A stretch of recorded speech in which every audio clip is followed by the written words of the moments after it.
अस्सलाम वालेकुम। I hope you doing good. Welcome back to my channel. मेरा नाम है डॉक्टर बशीर सिद्दीकी और मैं यूएस में मुकीम हूँ। अगस्त ख़त्म होने वाला है और आप में से बहुत से लोग नेक्स्ट ईयर बाहर जाके पढ़ने की तैयारियों में लगे होंगे।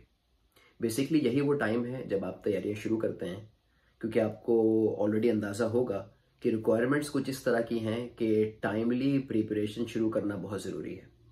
आपको अपनी जो डिग्रीज़ हैं, ट्रांसक्रिप्ट है, उसको सर्टिफाई करवाना है एचईसी से। आपको आइल्स देना है, टोफल देना है, डिपेंडिंग अपॉन कि आप कहाँ अप्लाई करना चाह रहे हैं। आपको जीआरई देना है, जीमैट देना है। तो basically this is the time when you start preparation if you are planning to study abroad next year.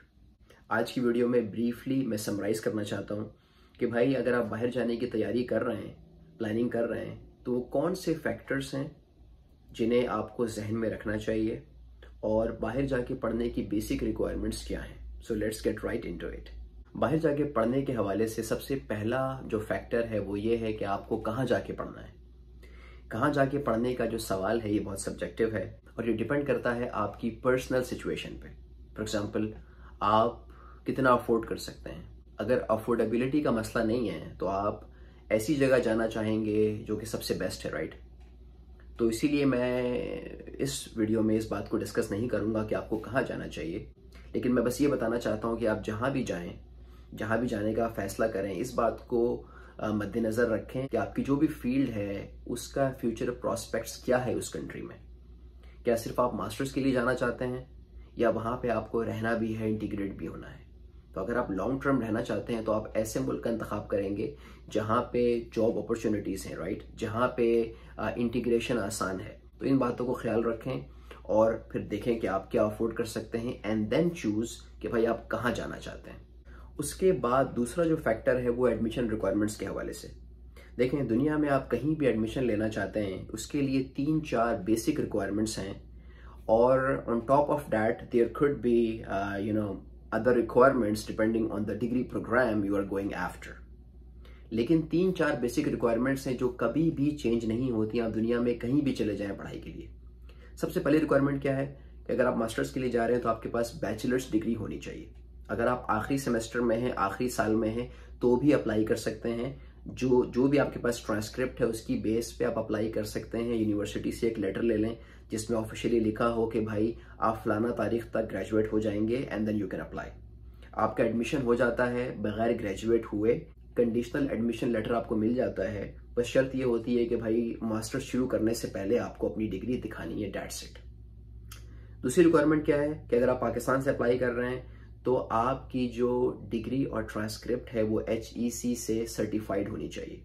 कोई भी यूनिवर्सिटी आपकी डिग्री या ट्रांसक्रिप्ट को एक्सेप्ट नहीं करेगी अगर वो HEC से सर्टिफाइड नहीं है, because this is the only way to know that your university is approved by HEC। आपकी जो डिग्री है वो जाली नहीं है, आपने जो है वो ऑथेंटिक यूनिवर्सिटी से, रिकग्नाइज्ड यूनिवर्सिटी से डिग्री की है। तीसरी क्या रिक्वायरमेंट है, आपको अंग्रेजी का टेस्ट देना है। वो आइल्स की सूरत में भी हो सकता है और टोफल की सूरत में भी हो सकता है। अगर आप नेक्स्ट ईयर बाहर जाके पढ़ने की प्लानिंग कर रहे हैं तो अभी से आइल्स और टोफल की रजिस्ट्रेशन करवा लें, क्योंकि अक्टूबर-नवंबर से दुनिया जहान में एडमिशन का आगाज़ हो जाएगा और आगे जाके जो है वो आपको आइल्स और टोफल की जो डेट है, एग्ज़ाम की डेट, वो अपनी मर्जी की नहीं मिलेगी। तो this is the right time to register for IELTS और टोफल, ताकि आपके पास जो है वो एडमिशन डेडलाइन से पहले आइल्स और टोफल का स्कोर हो। और बहुत सी यूनिवर्सिटीज़ आपको अलाउ नहीं करती कि आप बाद में आइल्स और टोफल का स्कोर जमा करवाएं। यू नीड टू हैव दो certificate before the deadline. Next आपको चाहिए CV में क्या होता है, आप बताते हैं कि भाई किस तरह की डिग्री आप कर चुके हैं, किस तरह का वर्क एक्सपीरियंस है आपका, किस तरह की सर्टिफिकेशंस आपने की हुई हैं, किस तरह के स्किल्स आपके पास हैं, अगर कोई पब्लिकेशन है तो उनके बारे में बताना है, एटसेट्रा। एक अच्छा CV कैसे लिखते हैं इस हवाले से भी बहुत ही तफसीली वीडियो मैंने बनाई है, लिंक ऊपर आ रहा है, आप चेक कर सकते हैं। नेक्स्ट आपको चाहिए लेटर ऑफ रिकमेंडेशन। हर डिग्री प्रोग्राम में 2 से 3 चाहिए होते हैं। तो जो भी आपकी टीचर्स हैं, प्रोफेसर हैं, लेक्चरर हैं, उनसे आप लेटर ऑफ रिकमेंडेशन ले लें। आप गूगल करें, आपको बहुत सारे सैंपल मिल जाएंगे। कोई भी अच्छा सा सैंपल पकड़ें, उसे एडिट करें। मेनली इसमें यही होता है कि भाई टीचर आपके बारे में बताते हैं कि आप जो है वो एक टैलेंटेड स्टूडेंट थे और आप हाईली मोटिवेटेड हैं मास्टर्स के लिए, और ये जो प्रोग्राम है जिसमें आप अप्लाई कर रहे हैं, आपका बैकग्राउंड बहुत स्ट्रांग है, you would be a right candidate for this program etcetera, तो उसे अच्छी तरह ड्राफ्ट करें और जो भी आपके टीचर हैं उनसे सिग्नेचर ले लें। हर प्रोग्राम में 2 से 3 चाहिए होते हैं, तो मैं मशवरा दूंगा एक ही बार 15 से 20 कॉपीज बनवा लो और जो प्रोफेसर हैं, टीचर हैं, उनका सिग्नेचर ले लो, स्टैंप लगवा लो, ताकि बार बार यूनिवर्सिटी का चक्कर ना लगाना पड़े। लास्ट बट नॉट लीस्ट आपको चाहिए मोटिवेशन लेटर, जिसमें आपने अपनी मोटिवेशन शो करनी है किसी भी प्रोग्राम के लिए जिसमें आप अप्लाई कर रहे हैं। आपको दिखाना है कि किस तरह आपका बैकग्राउंड मैच करता है इस प्रोग्राम से, कैसे आप एक स्ट्रॉन्ग कैंडिडेट हैं इस प्रोग्राम के लिए या इस स्कॉलरशिप के लिए, और किस तरह ये प्रोग्राम जो है फ्यूचर में आपके करियर के लिए फ़ायदेमंद साबित होगा। गूगल करेंगे तो बहुत सारे सैंपल मिल जाएंगे। एक अच्छा मोटिवेशन लेटर कैसे लिखना है, इस हवाले से भी एक मैंने बहुत तफसीली वीडियो बनाई है, लिंक ऊपर आ रहा है, आप चेक कर सकते हैं।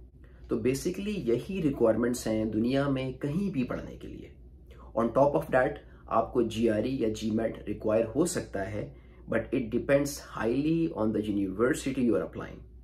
मेनली अगर आप नॉर्थ अमेरिकन यूनिवर्सिटीज़ में अप्लाई कर रहे हैं और स्कॉलरशिप हासिल करने के ख्वाहिशमंद हैं, तो आपको GRE या GMAT देना पड़ेगा।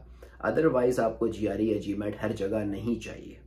इन तमाम रिक्वायरमेंट्स में सबसे ज़्यादा टाइम कंज्यूमिंग रिक्वायरमेंट्स सिर्फ 2 ही हैं, एक HEC वाला काम और दूसरा है IELTS वाला। तो मैं आपको मशवरा दूंगा, पहली फुर्सत में HEC की वेबसाइट पे जाएं, अकाउंट बनाएं, रजिस्टर हों और देखें डिग्री या ट्रांसक्रिप्ट को सर्टिफाई करवाने का क्या प्रोसेस है। नेक्स्ट, अगर आप TOEFL देना चाहते हैं या IELTS देना चाहते हैं तो आप देखें कहाँ पे डेट अवेलेबल है, कराची में, इस्लामाबाद में, आई डोंट नो, और 3-4 महीने का जो है वो टारगेट रखें कि भाई इसमें आपने तैयारी करनी है और एग्ज़ाम की डेट लें, ताकि एडमिशन डेडलाइन से पहले आपके पास इंग्लिश का स्कोर हो। ऑलराइट, तो इस वीडियो में मैं आपको ब्रीफली बताना चाहता था कि भाई किन बातों का ख्याल रखना है अगर आप नेक्स्ट ईयर स्टडी अब्रॉड के ख्वाहिशमंद हैं। आई होप ये वीडियो आपके लिए यूजफुल होगी। अगर आपको पसंद आई तो लाइक करें, सब्सक्राइब करें, अपने दोस्तों के साथ शेयर करें। हमारे सर्कल में बहुत से ऐसे दोस्त हैं, लोग हैं जो बाहर जाके पढ़ना चाहते हैं but they lack basic information, तो उनकी भी हेल्प हो जाएगी और चैनल की प्रमोशन भी हो जाएगी। राइट, आपसे मुलाकात होगी नेक्स्ट एपिसोड में किसी और इंटरेस्टिंग टॉपिक के साथ। अपना ख्याल रखें। Have a great day.